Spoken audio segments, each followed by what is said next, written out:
प्रेमपूर्वक नमस्कार श्रोतेहो. आपण स्वामी विद्यानंद यांच्या भावार्थ रामायण संक्षिप्त या ग्रंथाच्या आधारे निर्माण झालेला मला भावलेले भावार्थ रामायण अर्थात आत्मपरायण हा ग्रंथ आपण पाहत आहोत. आज बालकांडातील अध्याय 20. श्रीराम सीता स्वयंवर. ओम श्रीराम.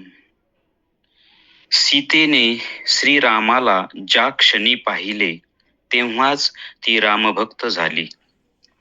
मग श्रीराम धनुष्याजवळ येतात. शिवाच्या स्पर्शाने जणू सर्व विश्वशक्ती त्या धनुष्यात स्थिर झाली आहे आणि धनुष्याच्या तपश्चर्येचे फळ म्हणून त्याला श्रीराम दर्शन होत आहे.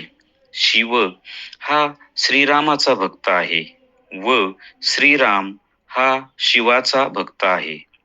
हे धनुष्य जाणत असल्यामुळे ते आपले जडपण सोडून देते व फुलाप्रमाणे हलके होते आणि मग श्रीराम प्रभू वामहस्ताने धनुष्य उचलतात व टणत्कार करतात.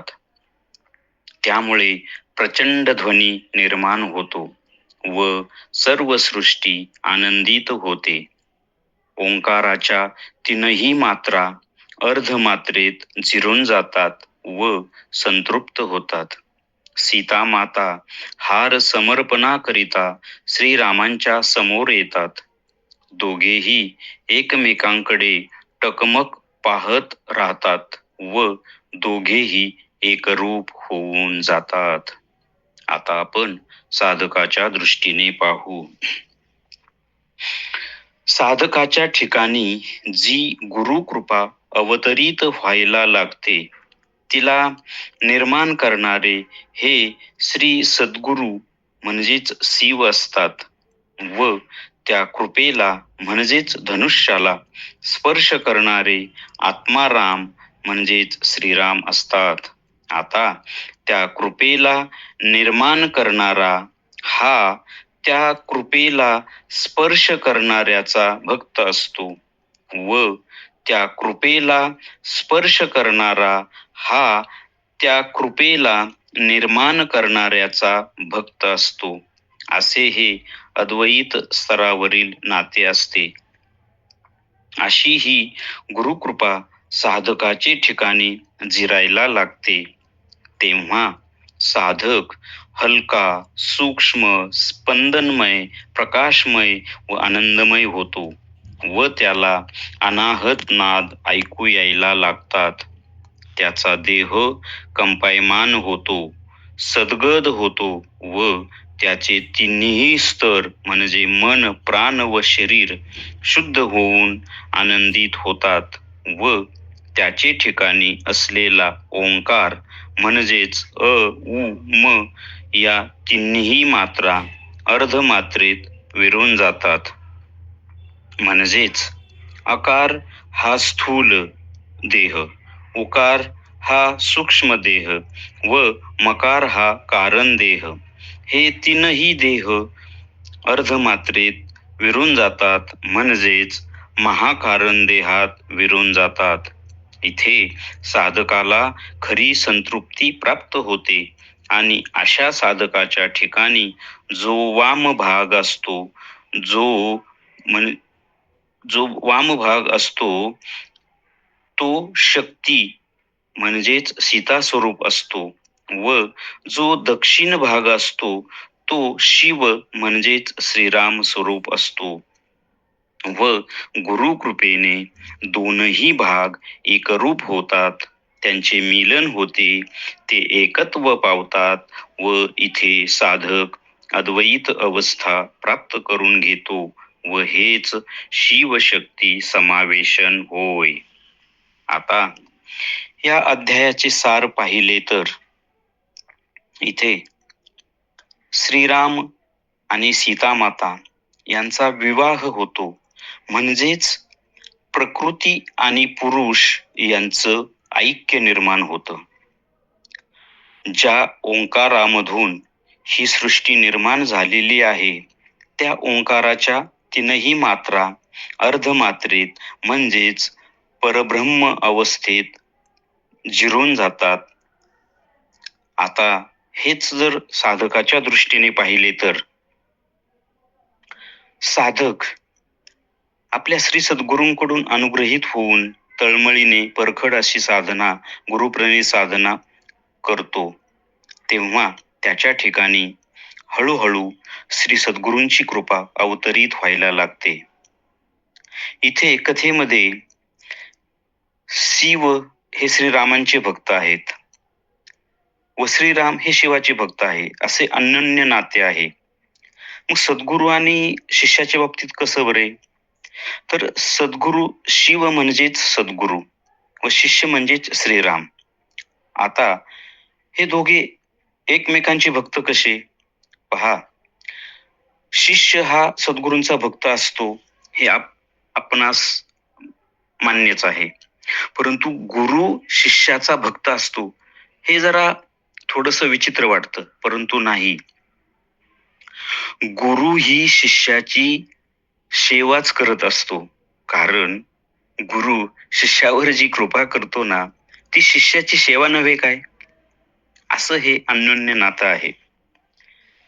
मात्र शिष्य हा अतिशय खालच्या स्तराला म्हणजे जड अवस्थेत आलेला असतो, त्याला सद्गुरू पुन्हा शिव या अवस्थेला घेऊन येतात, म्हणजेच स्वतःसारखंच करून टाकतात.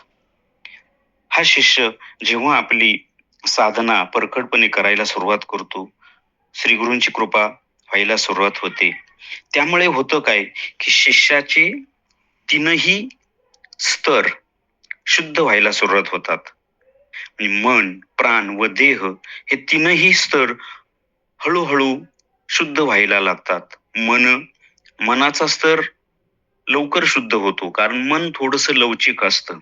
त्या मानाने प्राणाचा स्तर मात्र शुद्ध होण्यास फार आडेवेढे घेतो आणि देहाचा स्तर तर शुद्ध व्हायला फार कष्ट घ्यावे लागतात साधकाला. मात्र हे तीनही स्तर जेव्हा शुद्ध व्हायला लागतात, तेव्हा साधकाला ध्यान अवस्थेमध्ये दिव्य असे अनुभव यायला लागतात. तो त्याचा देह हलका, सूक्ष्म, स्पंदनमय व्हायला लागतो, प्रकाशमय व्हायला लागतो, आनंदमय व्हायला लागतो आणि त्याला तिथे प्रकाशांची दर्शने व अनाहत नाद ऐकू येऊ लागतात. त्यामुळे होतं असं की त्याच्या ठिकाणचा जो ओंकार आहे, त्या ओंकाराच्या ज्या तीन मात्रा आहेत, अकार, उकार, मकार. इथे अकार म्हणजे स्थूल देह, उकार म्हणजे सूक्ष्म देह व मकार म्हणजे कारण देह. हे तिन्ही देह एकमेकात विलीन होऊ लागतात, म्हणजेच स्थूल हा सूक्ष्मात प्रवेश करतो, सूक्ष्म हा कारण देहात प्रवेश करतो व पुढे कालांतराने कारण देह हा महाकारण देहात प्रवेश करतो. म्हणजे इथे त्रिपुटीचा अंत होतो. म्हणजे मन, प्राण, देह ही त्रिपुटी, स्थूल सूक्ष्म कारण ही त्रिपुटी, सत्व रज तम ही त्रिपुटी. या अशा ज्या त्रिपुटी आहेत त्यांचा विलय होऊन त्या शुद्ध होऊन त्या महाकारण देहात प्रवेश करतात. महाकारण देह म्हणजेच सायुज्य अवस्था, आत्मस्थिती, आत्मसाक्षात्कार, ब्रह्मस्थिती.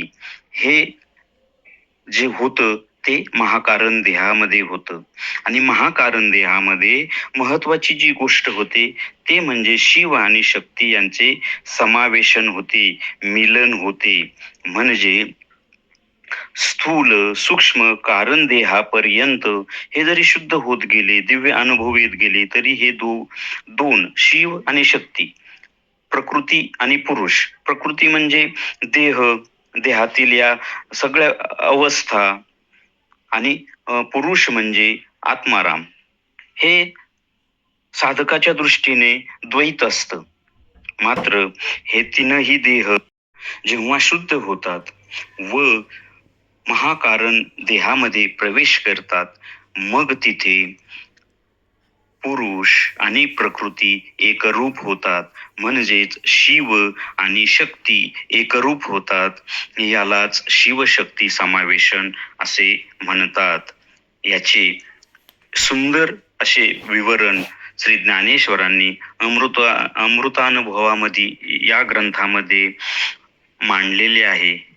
आपण त्या शिवशक्ती समावेशनाचा त्यामधील अध्याय जरूर अभ्यासावा. अशा प्रकारे इथे श्रीरामांचं आणि सीतेचे स्वयंवर होते, तसेच साधकाच्या दृष्टीने साधकाच्या ठिकाणी शिव आणि शक्ती किंवा प्रकृती आणि पुरुष यांचे मिलन होते, यांचा विवाह होतो, यांचे समावेशन होते आणि साधक त्यामुळे आत्मस्थिती प्राप्त करून घेतो, संतृप्त होतो, दिव्य होतो व मग त्याचा पुढे प्रवास हा ब्रह्मावस्थेत, अतिमानसात, सच्चित आनंद अवस्थेकडे आणि शेवटी परब्रह्माकडे चालू होतो. श्रीरामार्पणमस्तु. हरिओम तत्सत. ब्रह्मार्पणमस्तु.